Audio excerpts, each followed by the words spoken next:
దేవుని పరిశుద్ధ నామమునకు మహిమ కలుగునుగాక. మరలా మనం ఈ ఉదయకాలమున దేవుని సాన్నిధ్యములోనికి రావడానికి ప్రభు ఎంతగానో కృప చూపి ఉన్నారు. అందును బట్టి ఆయనకే ఘనత, మహిమ, ప్రభావములు కలుగునుగాక. ప్రతి ఉదయం మనం దేవుని సన్నిధిలోనికి రావడం అనేది గొప్ప ఆశీర్వాదకరం. ఎందుకంటే ప్రప్రథముగా ఉదయం లేవగానే మనం దేవుని సన్నిధిలోని కూర్చొని దేవుని వాగ్దానం వినడం అంటే ప్రభుకు కూడా చాలా ఇష్టమైన పని. ఈ ఉదయకాలము దేవుని యొక్క వాగ్దానాన్ని మనం చూస్తూ ఉన్నాం ప్రియులారా.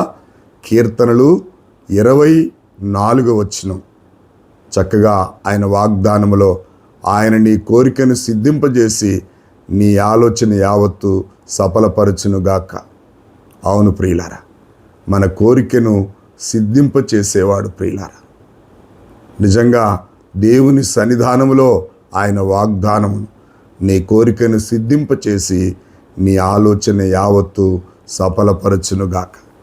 ఆయన సఫలపరిచే దేవుడు, మన కోరికను సిద్ధింపచేసే దేవుడు ప్రియులారా. ఎందుకంటే 20వ కీర్తనలంతా కూడా చక్కటి మాటలు రాయబడింది. ఆపత్కాలమందు యెహోవా నీకు ఉత్తరమిచ్చునుగాక, యెహోవా నామము నిన్ను ఉద్ధరించునుగాక అని రాయబడింది. పరిశుద్ధ స్థలములో నుండి ఆయన నీకు సహాయము చేయనుగాక. అవును ప్రియులారా, మనుషుల సహాయము నరులను నమ్ముకొండు కంటే యెహోవాను ఆశ్రయించటం మేలు అని చెప్పినటువంటి వాక్యం. అవును, ఆయన పరిశుద్ధ స్థలములో నుండి ఆయన మనని ఆశీర్వదించడానికి చూస్తూ ఉన్నాడు. యాకోబు నామము నిన్ను ఉద్ధరించునుగాక అంటున్నాడు.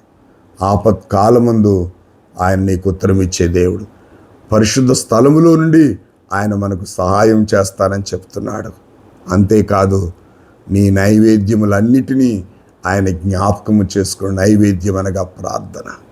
అవును ప్రియులారా, మన ప్రార్థన దేవుడు విని మన కోరికని సిద్ధింపజేసి మన ఆలోచన యావత్తును సఫలపరిచే దేవుడిగా ఉన్నాడు. ఈ 20వ కీర్తనలో అద్భుతమైన విషయాలను మనం ఇక్కడ చూస్తూ వస్తున్నాం ప్రియులారా. దేవుని యొక్క వాక్యమును మనము జ్ఞాపకం చేసుకున్నట్లయితే చాలా విషయాలు ఇందులో రాయబడి ఉంది. నీ ధనబలులు ఆయన అంగీకరించునుగాక. నిజంగా నీ ఆలోచన యావత్తు ఆయన సఫలపరచునుగాక.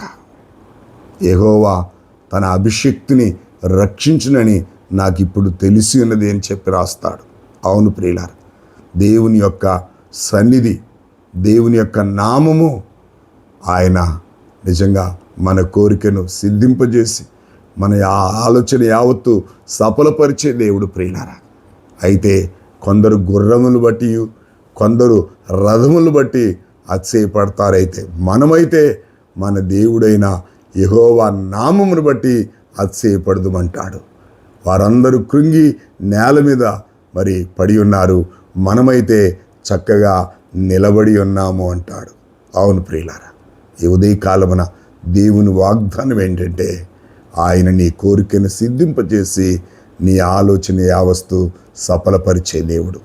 ఆయన సిద్ధింపజేసే దేవుడు, ఆలోచన సఫలపరిచే దేవుడు. కాబట్టి దేవుడు ఏ వాగ్దానం అయితే మనకిస్తున్నాడో వాగ్దానము నమ్మి వాగ్దానమును ఎత్తిపట్టి మనం స్తుతించినప్పుడు ఆ వాగ్దానం మన పక్షాన నెరవేరుతుంది. అంతే అంటాడు ఆయన, సియోనులో నుండి యెహోవా నిన్ను ఆదుకొనును అంటాడు.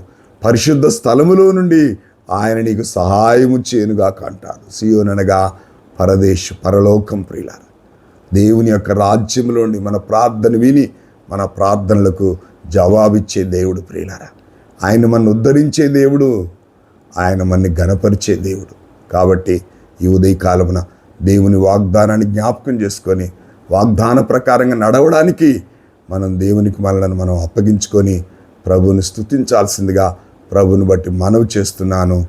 దేవుడు ఈ వాగ్దానాన్ని ఈ దినమంతా కూడా మనం ఎత్తిపట్టి దేవుని స్తుతిద్దాం. అట్టి కృప దేవుడు మనకు అనుగ్రహించునుగాక.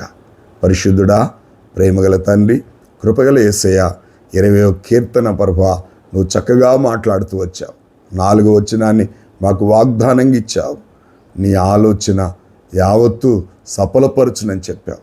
నీ కోరికని సిద్ధింపచేసి నీ ఆలోచన యావత్తు సఫలపరచునుగా కానీ మాట్లాడావు. అవును ప్రభా, మా ఆలోచనలు సఫలపరిచే దేవుడు. యాకోబు యొక్క నామము నిన్ను ఉద్ధరించునుగా కన్నా, పరిశుద్ధ స్థలములో నుండి ఆయన నీకు సహాయము చేయనుగా కన్నావు. ప్రభువు నీకు స్తోత్రాలు. కొందరు గుర్రములు బట్టి, కొందరు రథములు బట్టి, మనమైతే మన దేవుడైన యెహోవా నామమును బట్టి అతిశయపడదామని చెప్పావు.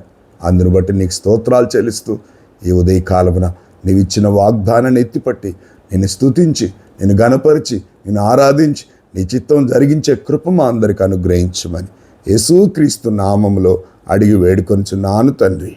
ఆమేన్. దేవుని పరిశుద్ధ నామానికి మహిమ కలుగునుగాక.